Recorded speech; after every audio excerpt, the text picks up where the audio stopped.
What's crack-a-lackin'? It's your boy Baroshmo, just in case you didn't know. So, and this is the final round of my 3-round mock. I will include the previous picks, and let's go ahead, let's get started. Let's just bang this sucker out. Anyway, Arizona Cardinals. I had them get in Kyler Murray. I had them get in protection for Murray and Jenkins. Deebo Samuel, I think he would be beautiful in this system if they really are trying to do a air raid-esque offense. He's a perfect run after the catch. I'm surprised he fell to me at 65 in my mock draft. Next, I got the Pittsburgh Steelers. They went ahead. They go get an edge rusher, Giachi Polite. I butchered that first name. My apologies. First round talent, just didn't have first round size. So there's little questions there with is he big enough to play edge in the NFL?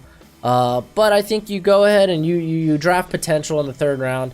Speaking of potential, I like Deontay Johnson out of Toledo. They get him at the 83rd pick in the third round in my draft. He's very Antonio Brown-esque, a very good route runner. I think so far this is a good looking draft for the Steelers if it goes this way.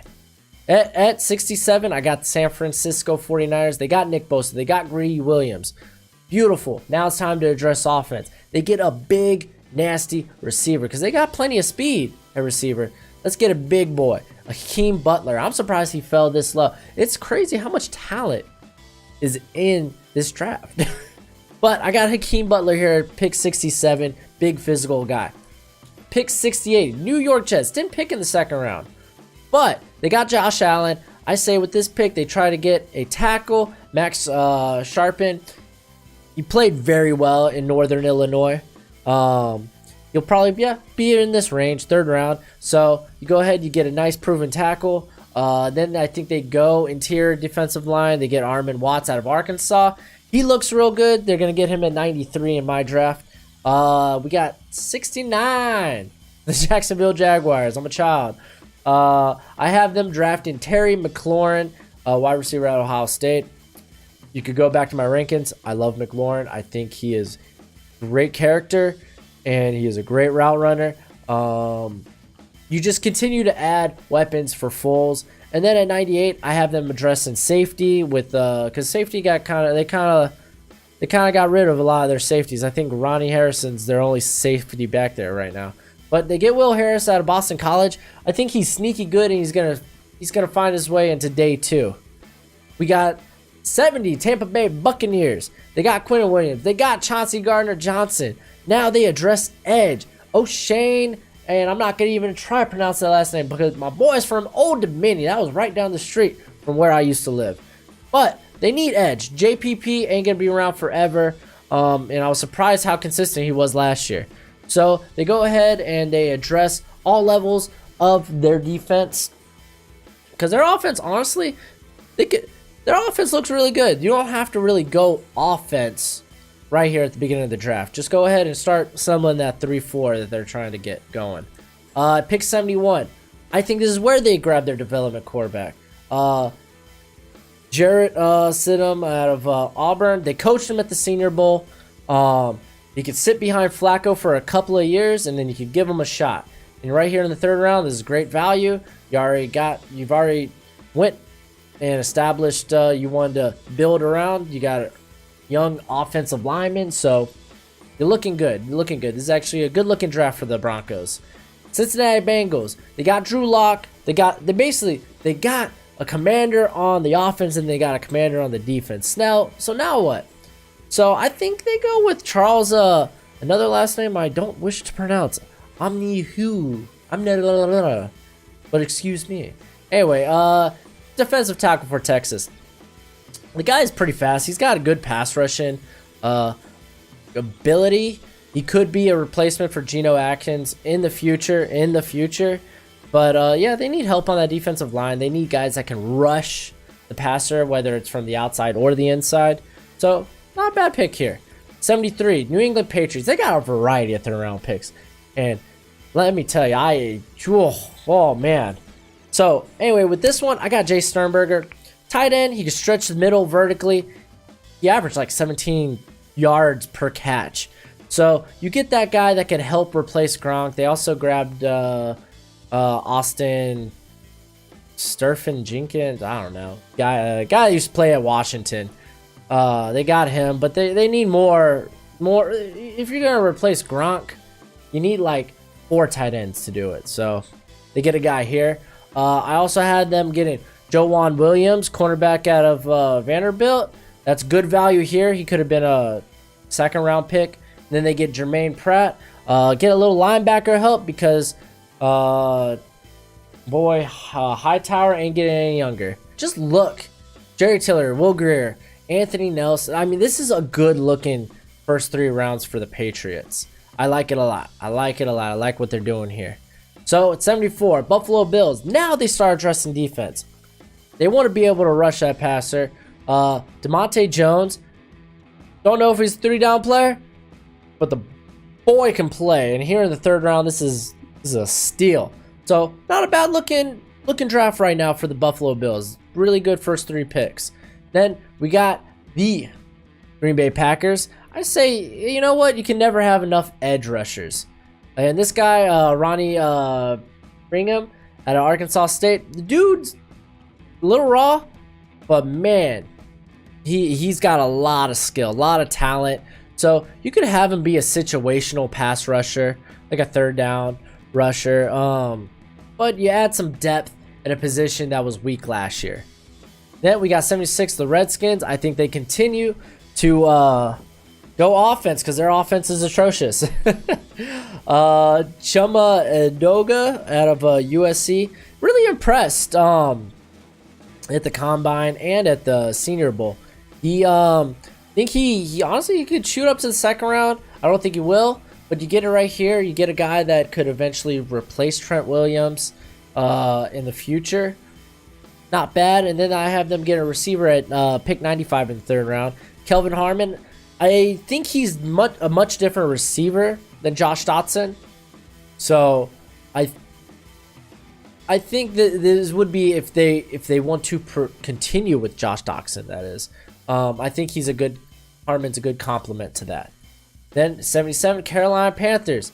I have them getting Ben Bengu out of TCU. The guy, again, this is more of a developmental pick. He's got the talent to play on the edge, but we still need to see if he can play on the edge. He just needs to be taught some pass rushing moves.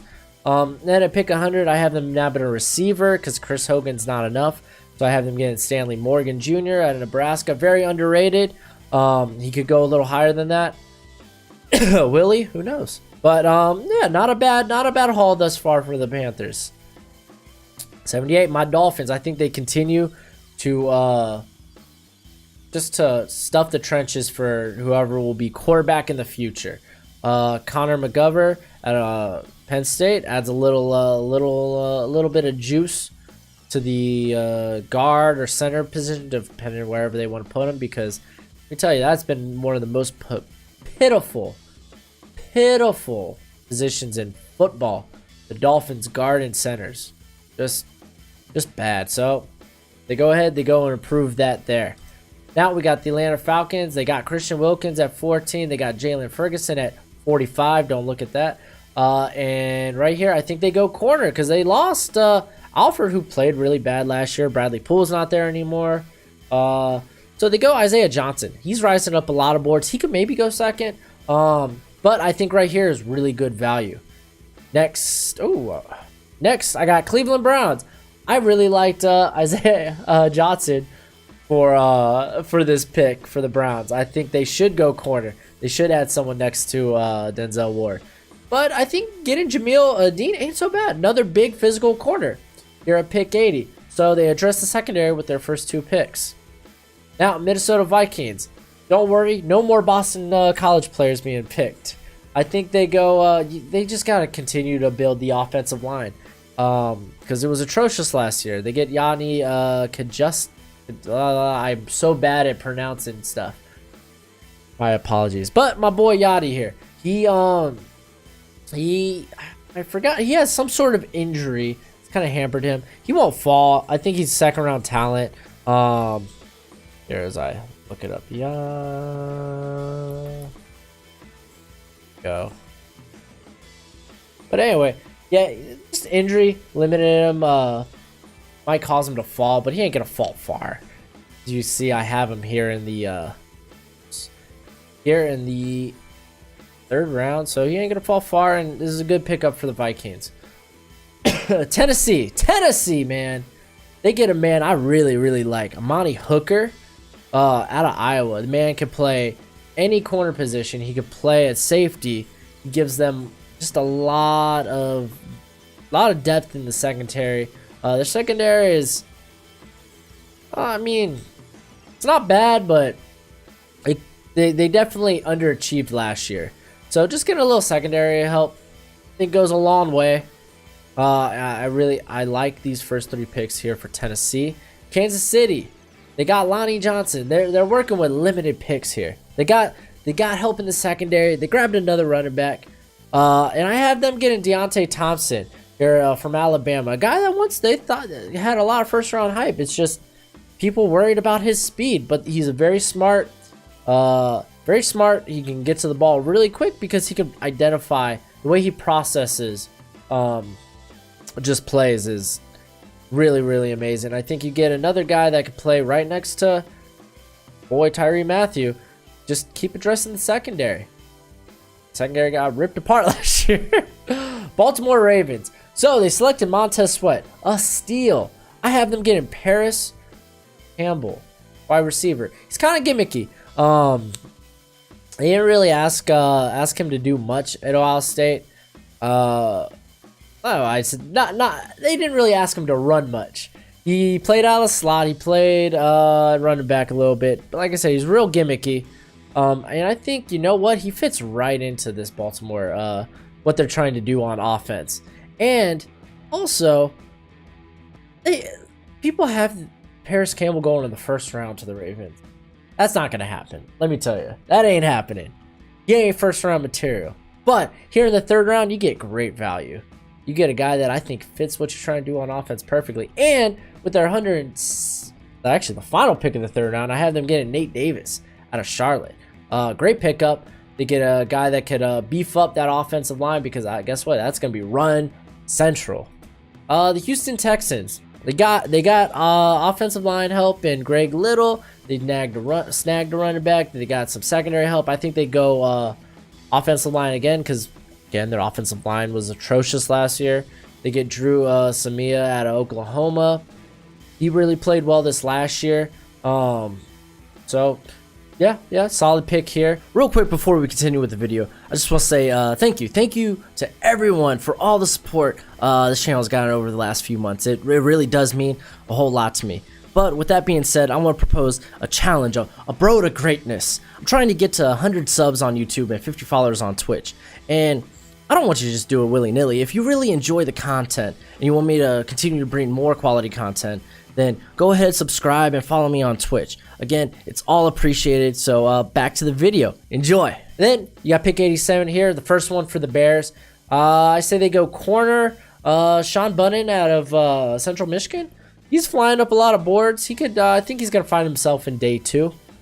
Then, the Detroit Lions. I like what the Lions are trying to do here. Now they go, I think they address offense. They get Andy Isabella out of UMass, a guy that can play on the outside, a guy that can play in the slot. You can do a lot for your team offensively. Danny Amendola is not a permanent answer. You get a guy here that can definitely help. Marvin Jones last year was kind of dudding. I know I was a fantasy owner. But I think you get a guy that can help add weapons for Matthew Stafford. At 89, Indianapolis Colts. I think they're just hitting it. They drafted so well last year, and I believe they'll do it again this year. They got Metcalf, they got Simmons, they got Lane. They go get an edge rusher here, Max Crosby. Someone who was very productive in a smaller conference. Will it translate? Maybe. I say give it a shot. Good pick here. They snagged Taylor Rapp at pick 58. Now the Cowboys are back here for pick 59. I think they get Tristan Hill. Solid pick. They could just help improve that defensive interior defensive line. They lost David Irvin, and you don't really know if the other guys inside there are your future. So just grab someone you could hopefully maybe develop. Pick 91, Chargers. They already got Titus Howard. They already got Dexter Lawrence. I got them getting Ryan Finley, quarterback at NC State. Could be an heir apparent to our boy Phillip Rivers, or could be an extremely solid backup. Either way, I'm okay with this pick. I think this is the right value for Ryan Finley. And with the next pick, I got 92, Seattle Seahawks. They addressed edge. They addressed receiver. I think they go back to offensive line. They get Frohold out here of Arkansas to address that offensive interior. Now we got pick 94, Los Angeles Rams. They got Bradbury. I think later on, just 5 picks from now, they're going to get David Montgomery because, man, Todd Gurley, you don't know how healthy he's going to be.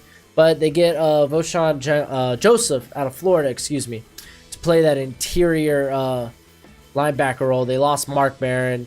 So get another guy who has the versatility to play that role. At 95, I got the Giants. They grabbed their offensive lineman of the future. Then they grabbed their future quarterback. I think then they grabbed a great safety in Darnell Savage. I think they get a future number 2 at wide receiver to play next to Sterling Sharp. Riley Ridley, I think that's good value here, about the right value. Anyway, that's my full mock draft. Yeah. 3, 2, 1. Anyway, that's my full three round mock draft for you. Hopefully it was insightful and gave you a little idea of what can go down in the draft. And oh man, what I was surprised was the value that fell some of my mocks. And honestly, I tried to keep it with what I thought the teams would do. Anyway, if you like the content, you know what to do. Till then, be easy, my friends. Peace!